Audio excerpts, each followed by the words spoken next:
Olá, amigos e amigas internautas, um grande abraço fraterno. Aproveito para agradecer essa relação que a gente tem tido ao longo do tempo.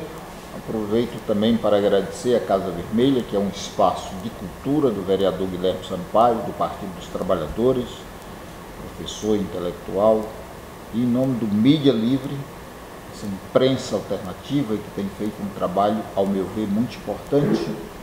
Nós estamos aqui uma vez mais, nessa quarta-feira, para discutir com vocês. Desse lado, eu, Antônio Biapini, o amigo jornalista e também militante da luta social do povo brasileiro e do povo da nossa América, para discutir vários temas que, ao nosso ver, estão na ordem do dia.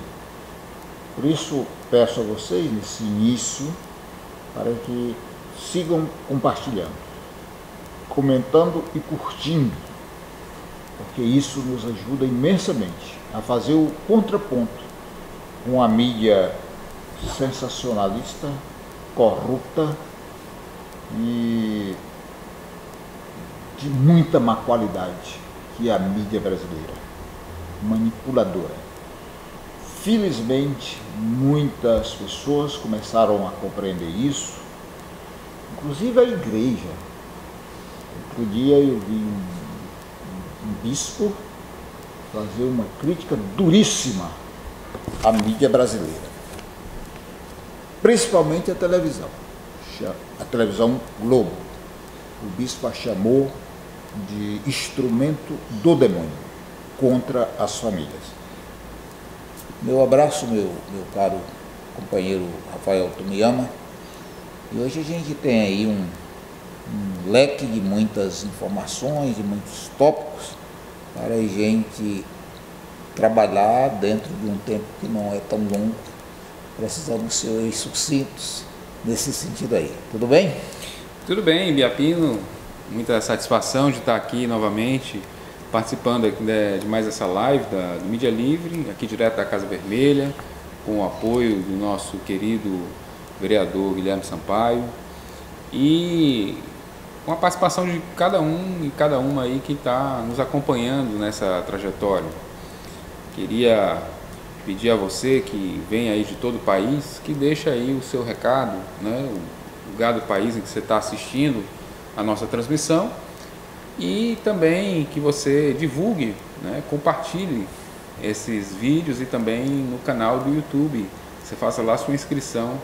Nós estamos aí numa campanha diária do blog da Dilma para conseguir mais assinantes, né, para que a gente possa aí ter mais apoio para realizar o nosso trabalho, né. E a gente não poderia deixar de falar que está sendo já preparado um encontro de blogueiros e ativistas digitais do Ceará, e vai ser aí a previsão dia 17 de novembro. Então você já pode aí se organizar, começar a pesquisar passagem, ver como é que você pode vir aqui para Fortaleza para participar aí de uma discussão muito interessante, para conhecer, né, como é que a gente tem feito esse trabalho aí. A equipe do Mídia Livre, né, que tem aí a direção principal do nosso querido Daniel, tem participado, tem estado sempre com a gente nessa construção da mídia alternativa, né, e cada um de nós pode dar a sua contribuição. De fato, muitos acontecimentos, né, nos últimos dias. Esse final de semana eu estive em Boa Viagem, no aniversário do nosso querido companheiro Deodato Ramalho, né, grande companheiro que aí no próximo dia 22, sexta-feira, vai assumir a presidência do PT de Fortaleza, né? Vai ser um debate na sede do partido, e a gente já convida todo mundo também a participar no próximo dia 22 de um debate à noite na sede do PT. E lá, Biapino, como em todo o interior do Ceará, e aliás eu acho que como na maior parte das cidades do país, a aceitação do nome do Lula é imensa, viu? A identificação do povo com o que o Lula está passando, a injustiça que ele está sofrendo, né? Perseguido aí pelo juiz Sérgio Mazzaropi, né? Descobriram que o o apelido do Moro na lista da Odebrecht é Mazzaropi, né? Você que é uma pessoa mais antiga, nós, né, que somos mais antigos, sabemos perfeitamente que Mazzaropi é uma espécie de trapalhão, né, enfim, expressa a ideia do personagem Jeca, né, do personagem caipira, né, que não sabe muito bem das coisas e tal, que a diferença é que o Sérgio Moro tem nada de ingênuo, né, pelo contrário. É muito esperto. Sim, pois bem, mas eu queria falar sobre essa aceitação no interior, quer dizer, que não é apenas a questão da simpatia, mas da intenção de voto, né, que foi medida aí por essa pesquisa Datafolha que acabou de sair, que não, diferentemente das outras, aponta que Lula é imbatível. O Lula mesmo na condição de preso político, ele lidera todas as pesquisas do primeiro turno e do segundo turno, né? Então, todas as simulações que são feitas, né, que os institutos de pesquisa estavam ameaçando retirar o nome do Lula, agora, né, voltaram atrás e incluíram novamente. Mas a pesquisa Datafolha, ela não mediu apenas a aceitação dos candidatos. Ela mediu também qual é a avaliação do povo que foi pesquisado sobre a situação, né, a avaliação de que se a condição de vida melhorou ou piorou, né, e a avaliação dos próprios órgãos públicos, né, dos segmentos aí que representam aí na sociedade. E a pesquisa Datafolha concluiu que a ampla maioria do povo avalia que a sua condição de vida piorou, né? Que há 2 meses essa mesma pesquisa avaliou que o cenário tinha uma perspectiva de piora para 52% e esse número saltou para 72%, né, de avaliação negativa do governo Temer. E também foi avaliado a própria questão do judiciário e da mídia, que tiveram desaprovações imensas, acima de 80% de desaprovação do judiciário e da mídia, e também do Congresso Nacional, dos políticos, dos parlamentares, né?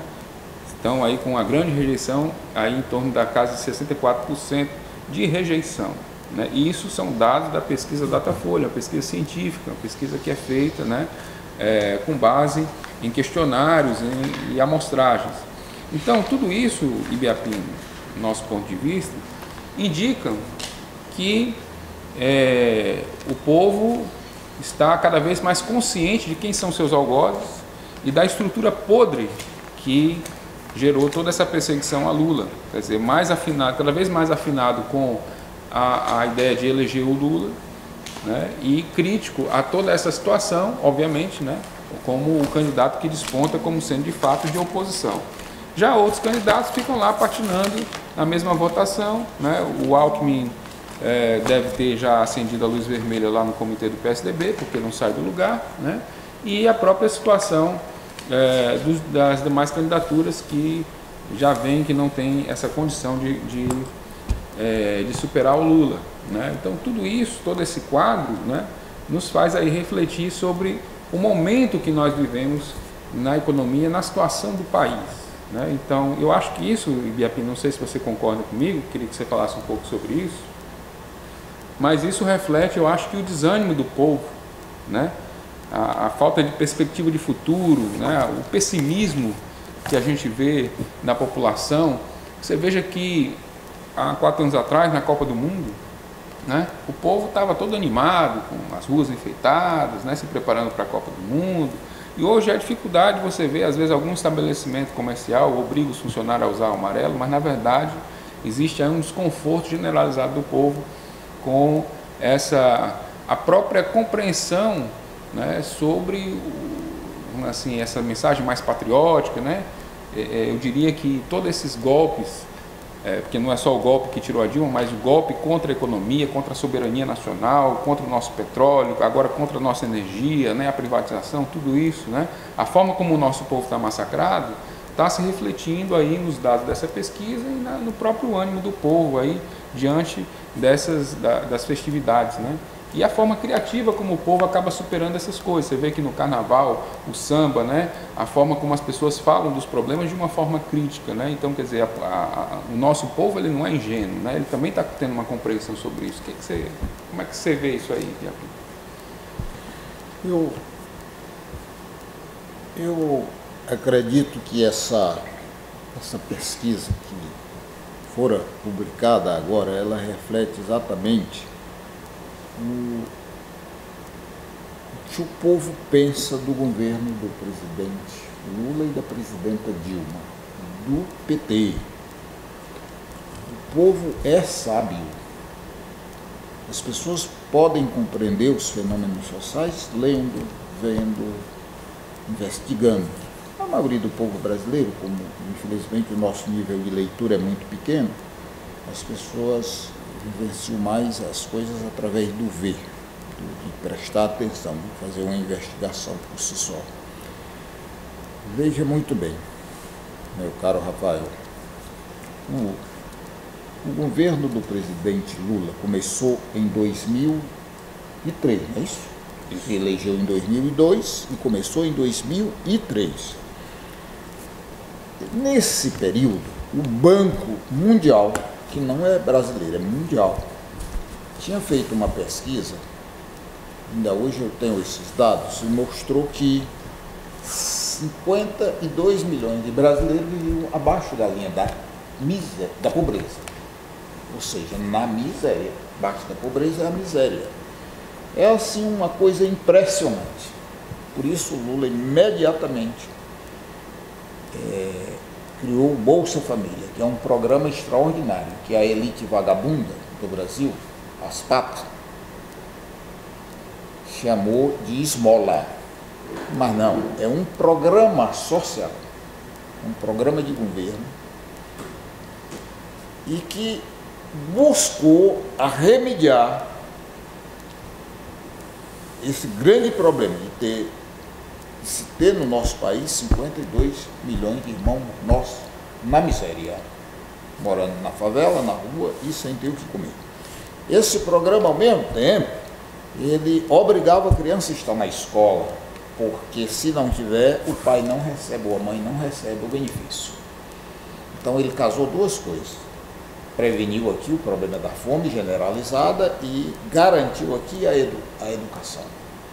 E com isso o Brasil passou a gastar um pouco mais, porque primeiro, o Brasil, com programa social, passou a dar dinheiro para as pessoas se alimentarem minimamente, eu estou dizendo minimamente, nem dava para resolver o problema, mas também não tinha condição de ir além.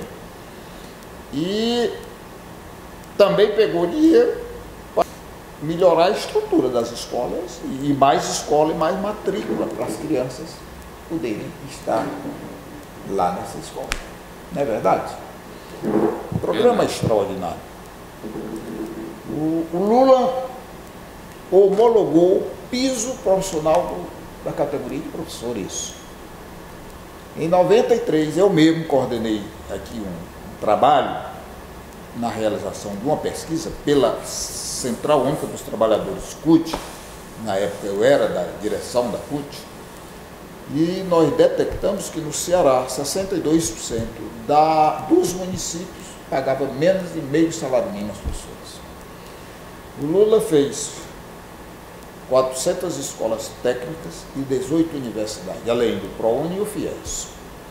Todos os programas para elevar o nível de conhecimento do povo brasileiro. Todos esses que eu falei até aqui. Estou falando por cima e falando das coisas mais significativas e não das menos significativas. Se for falar, toma muito tempo. O Lula fez um grande plano e o Lula e a Dilma, quer dizer o PT, de crédito, para as pessoas poderem comprar mais. Eles tinham direito ao crédito. Isso fez com que as pessoas melhorassem de vida, porque antes só podia ter acesso a alguma coisa quem ganhava muito dinheiro. O banco tinha certeza que aquela pessoa pagaria as dívidas depois, mas o Lula abriu esse crédito, essas várias linhas de crédito. O Lula fez em 2007, o Lula começa a transposição do Rio São Francisco. Quem primeiro quis fazer a transposição do Rio São Francisco foi Dom Pedro II, mas ele não fez por maldade, não, apesar dele ser mau. que quem mantém uma nação na escravidão é mau, por isso eu estou dizendo. Mas ele fez exatamente para poder... Ele não fez porque ele não tinha condições técnicas, não havia engenheiros na época capazes de fazer uma coisa tão grande. Depois o Getúlio Vargas tentou, não fez. Depois o Fernando Henrique Cardoso também, e o Lula fez. Nós vamos ter água aqui, pelo menos, para beber, em toda essa região do polígono da Seca. Por conseguinte, o povo brasileiro entendeu que o Lula, que a Dilma, que o PT foi bom para o Brasil. E foi mesmo. Por exemplo, o que gerou de emprego na construção civil, no programa de casa própria para a pessoa que nunca pôde comprar uma casa, e outros programas. E eu vou aqui ler agora na área da energia. Eu vou ler as usinas e os estados somente, em virtude do tempo. A Belo Monte, que fica no Pará, no Rio Xingu, ela tem capacidade para 11.283 megawatts. Essa é muito grande. Não vou ler aqui a capacidade das outras em virtude do tempo. São Luís dos Tapajós, também no Pará. São Simão Alto, na Amazônia e no Mato Grosso. Giral, na Rondônia. Santo Antônio, Rondônia. Jatobá, Pará. Telespire, Mato Grosso e Pará. Santo Augusto Baixo, Amazônia. Tabajara, no Amapá. Santo Antônio do Jari, no Amapá. Colidé, no Mato Grosso, e Ferreira Gomes, no Amapá. Vocês lembram do apagão? Como é o nome desse presidente da Petrobras? Pedro Parente. Pedro Parente. Vocês lembram que o Pedro Parente era o ministro das Minas e Energia? Na época do apagão, que o Brasil teve que apagar, esses incompetentes só pensam em pegar o Brasil e vender para as empresas internacionais e ganhar a propina, e o Mazzaropi não diz, o Mazzaropi não fala nada disso. Então esse Brasil se desenvolveu e o povo entendeu isso. Por isso o povo está com o Lula, mesmo estando preso. Isso é um fenômeno social muito interessante. Sabe por quê? Porque a pessoa estando na cadeia, assim, simbolicamente é uma desmoralização, não é? Um prisioneiro, é um criminoso, é um bandido, são esses os adjetivos que são ditos para quem está preso. E o Lula está preso, mas o povo entendeu. Está preso porque a justiça brasileira, infelizmente, não é uma das melhores. Infelizmente, eu queria que fosse. De fato, Biapino, você falou muito bem sobre o papel que parece um tragicômico, parece uma coisa ridícula, né, que o judiciário tem protagonizado ultimamente. Você veja a desmoralização de um juiz como o Sérgio Mazzaropi, né? Já foi desmoralizado pela ocupação do MTST, do Movimento Sem Teto. Agora o Boulos foi intimado a depor sobre a ocupação do imóvel que diz que é da OAS, que não é do Lula, né? E quando houve essa ocupação, se mostrou lá aquilo que o Sérgio Mazzaropi impediu de ser feito, que era uma vistoria no imóvel. Se mostrou pelas imagens que estão aí na internet, você pode encontrar no YouTube, que não havia reforma alguma, né? Que o piso não era de porcelanato, que não tinha granito nos móveis, não tinha reforma na cozinha, não tinha elevador, não tinha nada. E mais, se descobriu, portanto, como não tinha reforma, que as notas fiscais eram frias, que tinham sido emitidas em Curitiba, o imóvel é no Guarujá. Deu um parênteses. Já está sendo feita uma investigação, já tem algum processo para investigar um juiz que age dessa forma, inclusive que usa nota fria para colocar dentro de um processo para incriminar uma pessoa de forma ilegal. Está tendo. Eu realmente não tenho essa informação. quero aqui confessar e vou começar a investigar isso. Vamos Como investigar. é que está essa questão? O Cacai, né, fez uma declaração de que a situação que, né, o tanto de fraudes que se juntam nesse processo, né, que o Sérgio Moro deveria estar preso, né? Ele teria que estar preso, essa é a declaração dele. A isso se soma o depoimento do Tacla Duran. Na semana passada nós falamos sobre isso. Já falamos. O Tacla Duran, ele fez aí, reportou situações gravíssimas envolvendo o tráfico de influência que é feito a partir da prisão de empresários, né? Empresários são presos, né? São levados à prisão para conseguir pressioná-los. É uma espécie de tortura psicológica para que eles façam acordos milionários, né, com os próprios agentes, né, que seria lá um comparsa, né, uma pessoa ligada à própria amigo dele, do Moro. A né? estrutura, né? É uma estrutura, comparsa da estrutura do Lava Jato.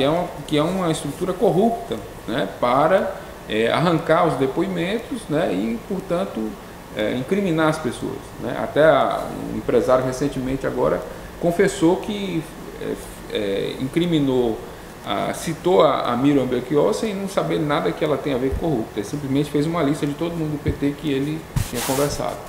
Não tinha nenhuma acusação contra ela. E assim se avolumam as acusações sem provas. Né? Isso no âmbito do judiciário. O próprio Fernando Moraes, escritor conhecido, né, autor da Ilha e de outros livros, né, da própria biografia da Olga Benário, né, e tantas outras. Últimos Soldados da Guerra Fria, que é um nome extraordinário, vocês deveriam procurar esse livro para ler, foi lançado recentemente.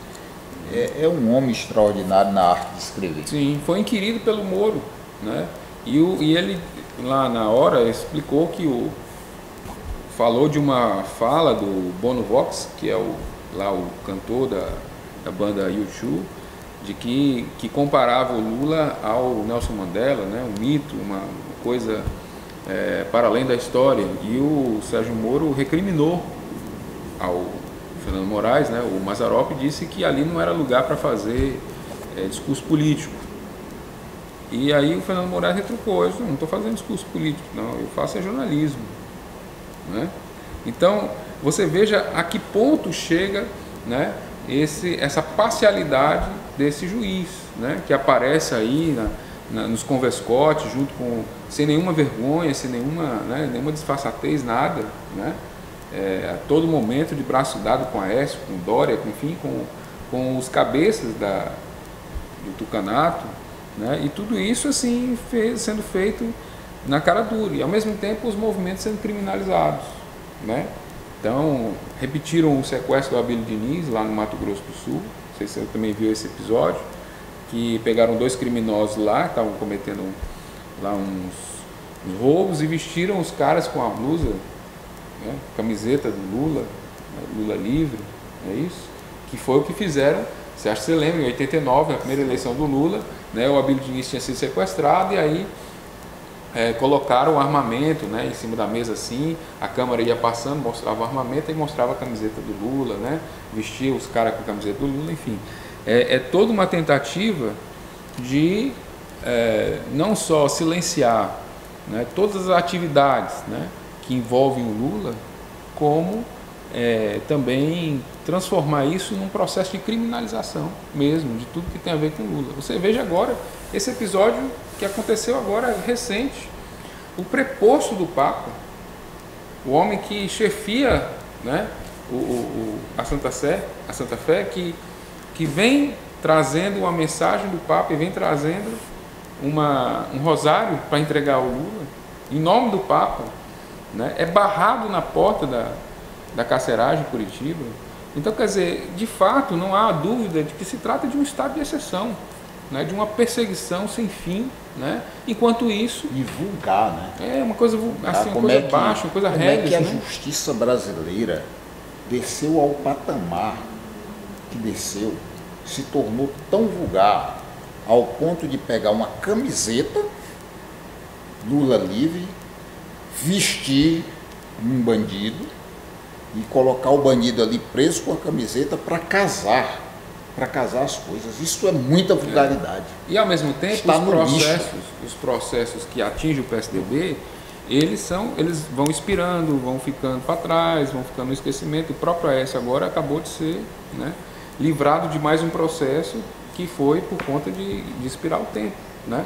O Eduardo Azeredo, que foi condenado pelo Mensalão Mineiro, né, não é o Mensalão Tucano, é Mineiro, né, apesar de ter sido condenado na mesma condição do Lula em segunda instância, está solto, né?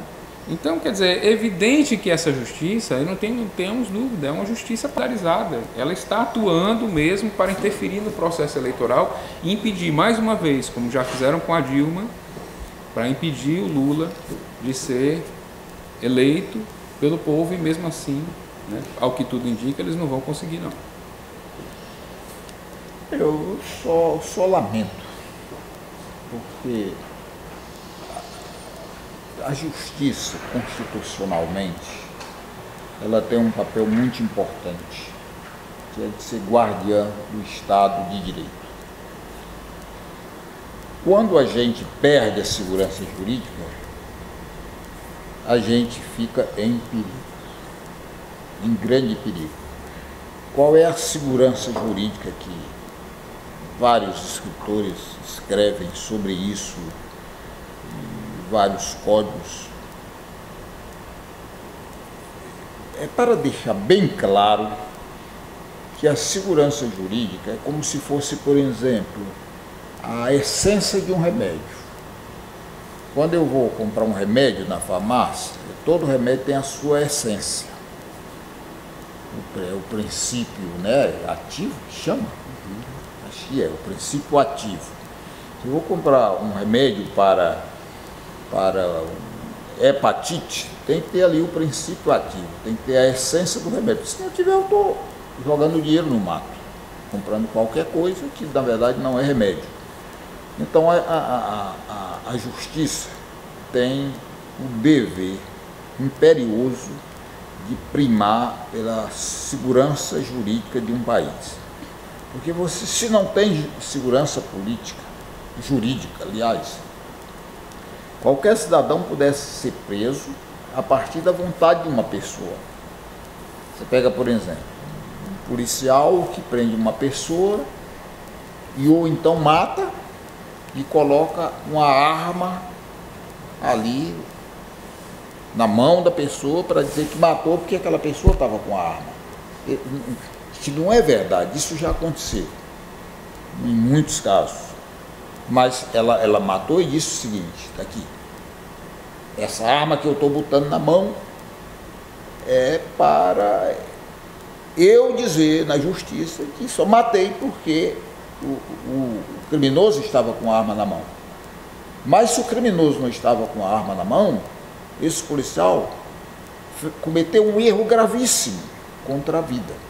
Tem que ser punido. Então isso, se não tem segurança jurídica num país, esse tipo de coisa pode acontecer, porque todo mundo sabe que não vai dar em nada.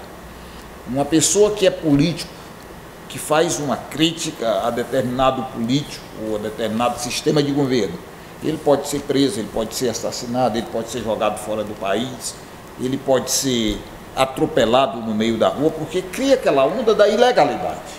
Aí a justiça brasileira faz o que está fazendo.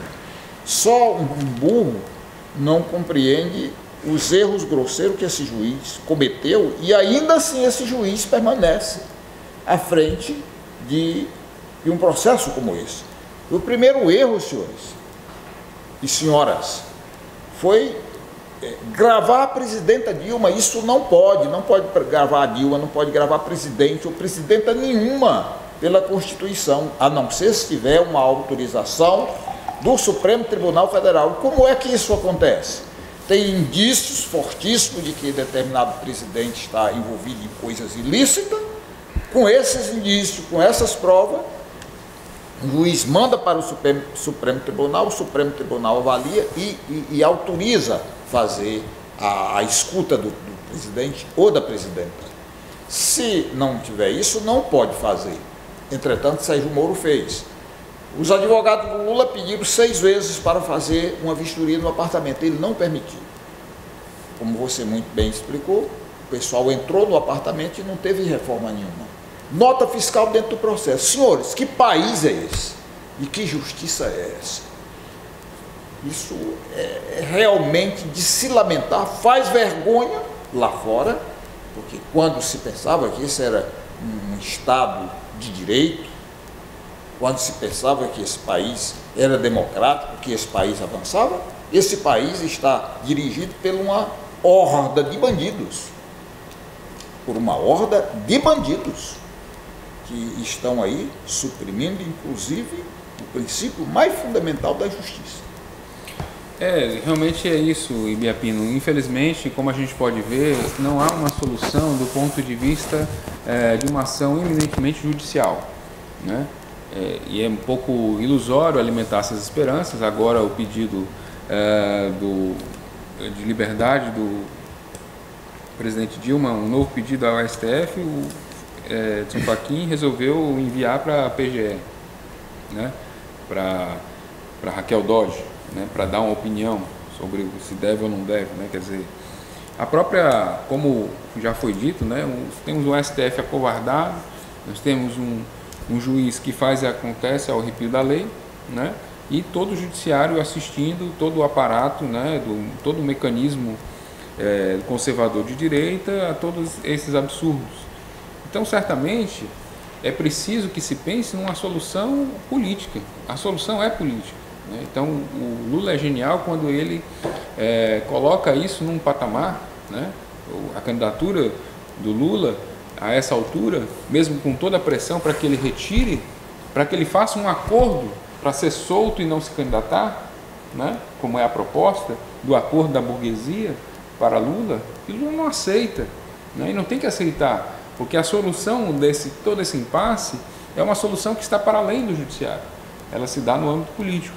E aí nós tivemos a greve que veio a partir do lockout, a greve dos caminhoneiros, né, dos motoristas de caminhão, depois tem a greve dos petroleiros, agora a greve dos eletricitários, e as greves pipocando por todo o país, né, dos metalúrgicos e assim por diante, e é preciso que se aponte a perspectiva de uma ampla greve geral no país, né, que haja realmente, esse é o medo da burguesia, né, das elites, é o medo de que o movimento ali, aquele ensaio de movimento, a paralisação dos caminhoneiros, que não tinha um objetivo político muito claro, mas que não deixou de ser um ensaio de greve geral no país, né? Desabastecimento, né? Uma situação de redução de aula, de escola, né? De trânsito, de tudo, né? Quer dizer, essa é uma perspectiva concreta de pressão, né? Sobre o interesse dos capitalistas. Então, essa é uma construção política que parte da consciência organizada dos próprios trabalhadores. Por isso que nós temos insistido a importância do pleno funcionamento dos comitês em defesa da democracia e da liberdade do presidente Lula. Nós precisamos todos fortalecer essas construções, fazer nossas agitações políticas, dar continuidade ao processo de mobilização da sociedade, porque, independente de qualquer coisa, como já foi feito lá no próprio lançamento do Lula em Contagem, Minas Gerais, né, a campanha vai estar colocada nas ruas, é isso mesmo? E nós temos muito a aprender com a história. Eu, Rafael Tomiyama e Antônio Ibiapino, que estamos aqui, somos parte dessa construção política do povo, né? Você que nos assiste aí, muito obrigado pela sua audiência, continue compartilhando, né? E como eu ia dizendo, essa história toda ela é feita por homens e mulheres, né? E é muito importante que a gente se aproprie dessa história, né? Que a gente se aproprie desse conhecimento para poder fazer melhor a nossa luta, né? E sempre aqui o nosso comandante Ibiapino traz aí a nossa sugestão para a gente ficar melhor informado, né? Sobre tudo isso, sobre tudo que está acontecendo no momento, a partir do conhecimento também da história do nosso povo, do nosso país. Não é isso, Ibiapino? Quais são aí as diretivas em relação ao momento atual e o que a história tem para nos dizer? Eu acho que a primeira lição para todos nós é compreender o papel do sistema capitalista. Eu vou sempre repetir no momento que for oportuno, na questão da leitura dos livros, ler um livro que eu mostrei na semana passada, que é O Poder Global. Esse livro mostra a força que tem as grandes empresas. Na verdade, elas passam por cima de qualquer país. Agora, só compreende se ler. Sonhando, até porque os sonhos são curtos, não dá para entender o mundo, não. O sistema capitalista está numa crise brutal. O sistema capitalista tem como principal objetivo maximizar a riqueza e o lucro, e faz isso explorando a classe trabalhadora. Os golpistas fizeram isso no Brasil, fizeram na Argentina, estão tentando na Venezuela, estão tentando na Bolívia e aonde eles podem. Os golpistas encabeçados pela CIA. Eu vou ler aqui o nome dos golpistas do Ceará. Vitor Valim faz um programa de baixo nível, uma porcaria. Nenhum país civilizado do mundo tem esse tipo de programa imoral, tem no Brasil. Moses Rodrigues, Raimundo Gomes de Mato, Moroni Victor, um oportunista que vem aqui a cada 4 anos pegar o voto dos burros. Ronaldo Martins, Genesias Noronha, Danilo Forte, Cabo Sabino e Adail Carneiro. Esses votaram pelo impeachment e essa gente contribuiu de forma muito significativa para que acontecesse a reforma trabalhista, o congelamento dos recursos para os próximos anos, para os próximos 20 anos, e também a reforma da Previdência, porque mesmo não tendo sido votado, porque eles não votaram, que são canalhas, eles sabiam que ia acontecer a eleição agora em outubro, e se eles votassem nisso, eles não seriam votados. Os que estão queimados estão colocando os filhos para ser candidatos, os canalhas estão colocando os filhos para ser candidato. E no Senado nós temos 2 canalhas mortos, Tasso Gereissati e Eunício Oliveira, golpistas responsáveis pela tragédia que está acontecendo no Brasil. Por isso, amigos, é muito importante ler. Olha, esse livro aqui, João Goulart, tem outros livros. Esse homem aqui foi derrubado pelo golpe militar de 64. Se ler, vai entender porque os Estados Unidos deu o golpe do Brasil e coordenou o golpe através dos agentes da CIA, com tortura e com tudo mais. Esse livro aqui é um livro que traz os detalhes da reforma da Previdência Social. E esse livro é uma publicação do senador José Pimentel, do Partido dos Trabalhadores, o único senador do Ceará que não ficou do lado do golpe e nem votou nenhuma vez contra os trabalhadores. Isso aqui é a reforma da Previdência. E esse outro livro aqui, que é A História Me Absolverá, de Fidel Castro, principalmente quem é estudante de Direito deveria ler esse livro. Eu vou ler aqui coisa que o Fidel faz, fazendo a crítica exatamente à força descomunal do grande poder. É rápido. Ele diz o seguinte, isso do julgamento, ele como advogado, ele diz, quando os senhores magistrados, eu vou abrir um parênteses aqui, magistrados juízes, julgam a um acusado de roubo, não lhe pergunta quanto tempo ele está sem trabalho, quantos filhos ele tem, que dia da semana comeu e que dia não comeu. Não se preocupam em absoluto com as condições sociais do meio em que vive. Enviam ao cárcere sem maiores contemplações. Para lá, não se manda os ricos, que queimam armazéns e lojas para cobrar as apólices de seguro, mesmo que queimem também alguns seres humanos, porque tem dinheiro de sobra para pagar advogados e subornar juízes. Enviam ao cárcere infeliz que roubam por fome, mas nenhum ladrão das centenas que tem roubado milhões do Estado dormiu nunca uma noite atrás das grades. Os senhores ceiam com eles no final do ano, em algum ambiente aristocrático, e eles têm o vosso respeito. Em Cuba, quando um funcionário se torna milionário da noite para o dia e entra na confraria dos ricos, pode ser recebido com as mesmas palavras daquele opulento personagem de Balzac. Balzac é um escritor francês, Taillefer. E o personagem era o Taillefer.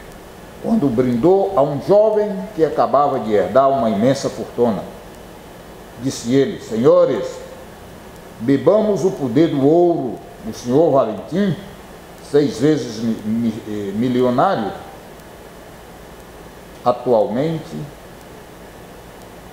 acaba de subir o trono. É rei, pode tudo, está por cima de tudo, como sucede a todos os ricos. Consequentemente, a igualdade diante da lei consignada pela Constituição será um mito para ele.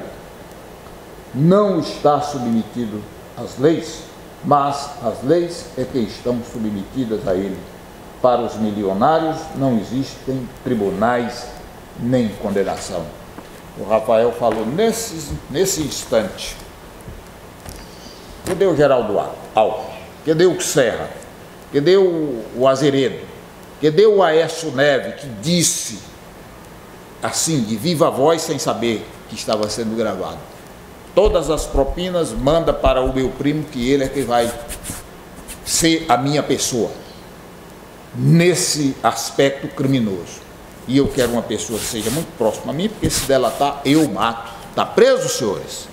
Não, não está preso, porque para os ricos não tem cadeia e nem condenação. Foi sempre assim no Brasil, e é por isso que eu e Rafael, através da mídia livre, fazemos aqui esses enfoques, no sentido de que a gente possa ir denunciando e despertando uma luzinha de consciência na cabeça dessa nação, que é uma nação extraordinária, no sentido de um dia a gente construir um mundo melhor. Eu acho que esse é o grande objetivo. Muito bem.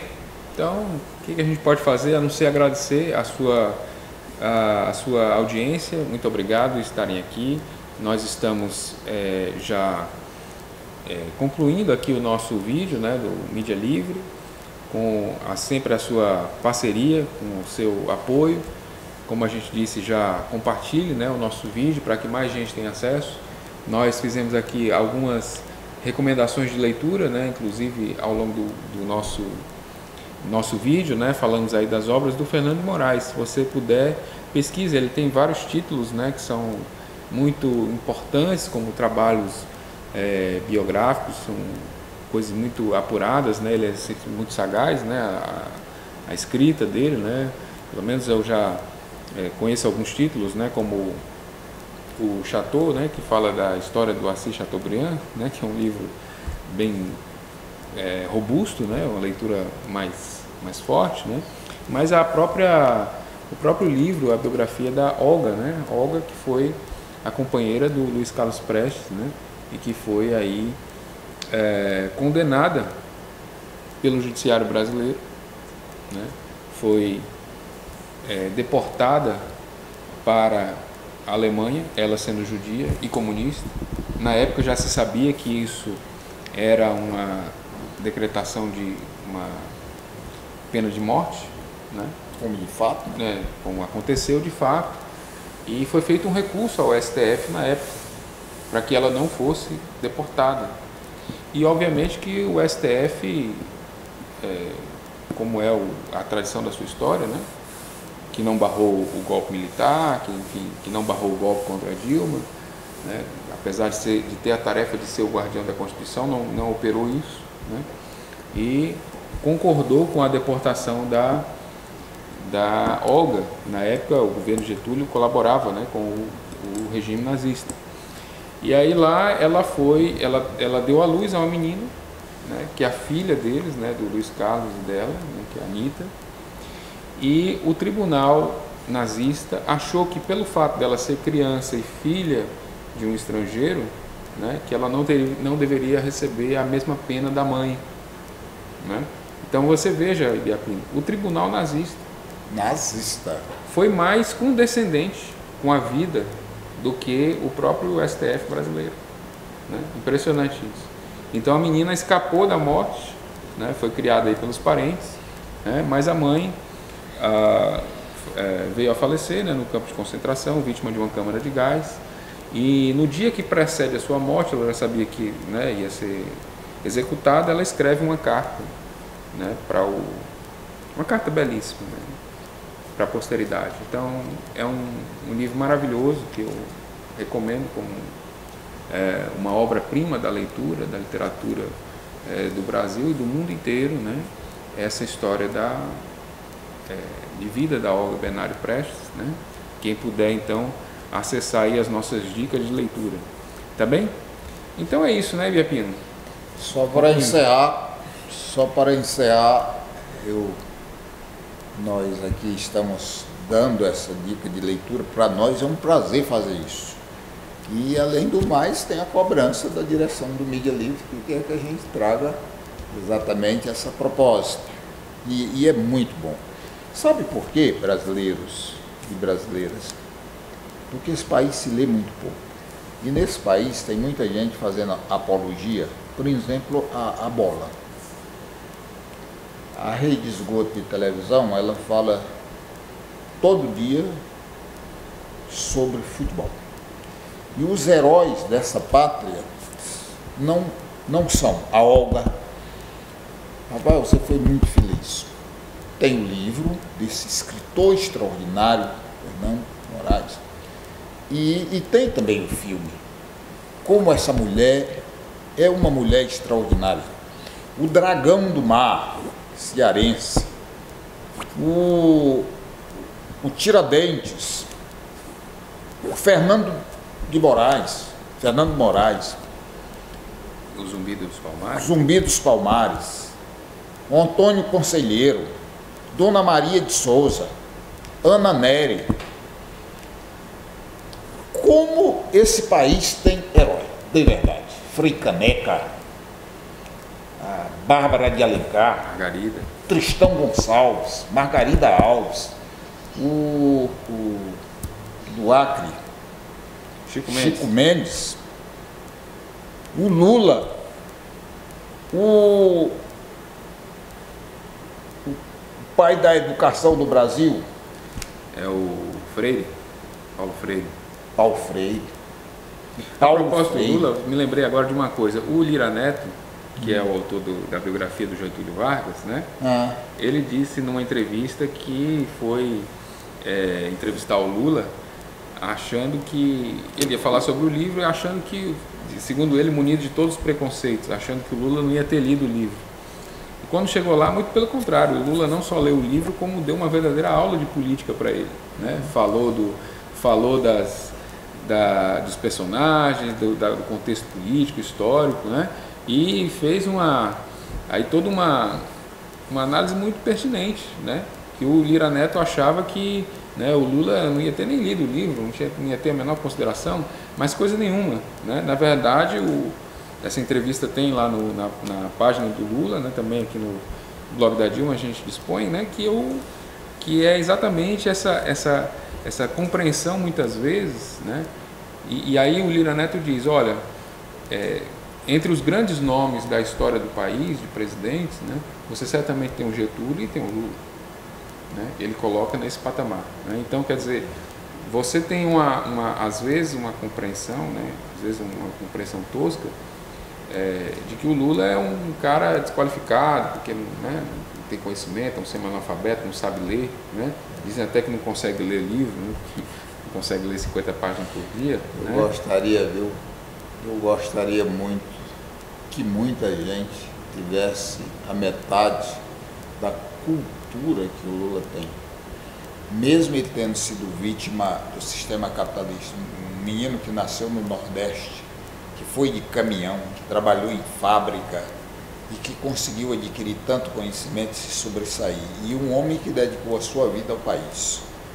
Eu gostaria muito de que o nosso país alcançasse a metade da cultura, mas eu tenho certeza que vai alcançar. Não agora, porque quem entende um pouquinho de cultura, eu não sou a pessoa mais indicada, sabe que cultura ela não acontece de uma hora para outra, é um processo de desenvolvimento que leva muito tempo. Mas concluindo, eu queria aqui falando dessa apologia que nós estamos fazendo ao livro, porque o povo brasileiro precisa disso. O povo brasileiro não precisa muito de bola, não. Bola é um detalhe. É para a gente brincar no final de semana, bater um racha. Eu ainda hoje bato. E não pensem que eu jogo 10 minutos, não. Eu jogo 90 minutos. Eu sem parar. E gosto. Eu sou comentarista esportivo. Sou radialista registrado no Ministério do Trabalho. Não sou esse povo que diz que é radialista, mas não tem nem a documentação. Não, sou cronista esportivo. Eu também sou da PCDEC e gosto de futebol. Eu fiz uma crítica violenta na Copa do Mundo, inclusive à presidenta Dilma, como governo do Brasil, porque eu achei e acho que os governos do mundo não podem ficarem agachados, subservientes a uma quadrilha internacional, que é a quadrilha do mundo. Foi dito e feito, a quadrilha foi presa por corrupção. Esse povo, eles vivem dentro do futebol e eles ganham muito dinheiro do futebol. Então, isso aqui eu estou representando a minha América, que eu sou internacionalista. Eu já trouxe do Chile, depois vou trazer de Cuba, depois vou trazer de outros países. Hoje eu estou aqui no meu país, que eu gosto e defendo o meu país. Eu não estou comparando aqui o meu país, que é esse país, desse povo que nós falamos aqui, desses agricultores que estão agora trabalhando, desses caminhoneiros que estão dirigindo, desse povo bom, desses heróis. Estou comparando com porcaria de Copa do Mundo, não. É um evento legal, a gente assiste, é uma confraternização dos povos. Agora, o que eu não posso permitir é que um vagabundo qualquer, presidente de FIFA, chega aqui no Brasil e diga: olha, nenhum desses estados presta. Eu quero assim, eu quero assado, de tal forma. E nesse caso a presidenta foi subserviente, que ela disse: se você quiser fazer aqui, nós vamos melhorar, porque evidentemente a gente não vai fazer a Copa do Mundo dentro de chiqueiro. Agora, é do jeito que o Brasil quiser, e se não quiser, vamos fazer lá onde vocês quiserem, vagabundos. Mas não faz o que os caras querem, gasta dinheiro, derruba o estádio que está feito, entendeu? Um sistema internacional corrupto. Isso eu sou contra. Por exemplo, esse tal de Neymar, isso representa o que há de pior no Brasil: lixo, é lixo social, apoiou um narcotraficante, não representa nada. Essa rede de esgoto de televisão faz a propaganda dele, sabe por quê? Porque ele paga, e as empresas têm interesse, porque na hora que ele pegar: olha aqui, usa o shampoo que o Neymar usa, use o brilho que o Neymar usa, corte o cabelo com os mesmos ingredientes que o Neymar corta, todo mundo vai fazer isso. E você vai comprar um shampoo muito mais caro e vai pagar por ele. Uma pesquisa que fora lançada agora, publicada agora, o povo brasileiro gasta um quarto do seu salário no futebol. Como assim? Comprando camisa, comprando sapato, comprando calção, comprando cueca, comprando assinatura de televisão para assistir aos jogos e assim por diante. Quer dizer, um povo que já tem um salário miserável gasta 25%, um quarto do seu salário com futebol. Porque todo dia a televisão está lá dizendo que os heróis são os jogadores. Analfabetos que conspiram contra o Brasil, que estão lá fora, que não querem mais morar no Brasil, que ganham milhões, que não sabem de nada sobre o Brasil, não conhecem um autor brasileiro. E essas porcarias estão aí dizendo que é o Brasil calçado de chuteira. Brasil nada. O Brasil é a classe trabalhadora, são os intelectuais, como por exemplo é Rafael, são os políticos de verdade que nós temos, são os cientistas que nós temos, são os intelectuais como Fernando Moraes também. Esse é o Brasil. Esse é o Brasil, ó. Eu vi isso aqui não representa pata, nem de pata eu gosto. Isso aqui representa a nossa pátria, mas a pátria dos que trabalham, dos que estudam e pensam. Não e não a pátria de meia dúzia de jogador idiota que em nada contribui com o país. Eu vou assistir alguns jogos importantes da Copa, principalmente torcendo pelos países da África, porque eu gosto do futebol, mas isso não nos representa. Muito bem, então com esse desabafo aí do Antônio Biapino, nós aqui da Mídia Livre encerramos a nossa live de hoje. Muito obrigado pela sua audiência, participe sempre compartilhe. E na quarta-feira, aqui na próxima quarta-feira, nós estamos de volta à noite com mais uma transmissão da Mídia Livre. Valeu!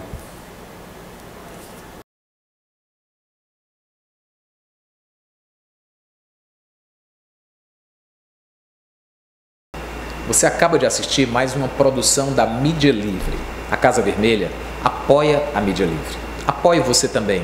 Curta, compartilhe, comente, ajude a democratizar as comunicações no nosso país. Até a próxima.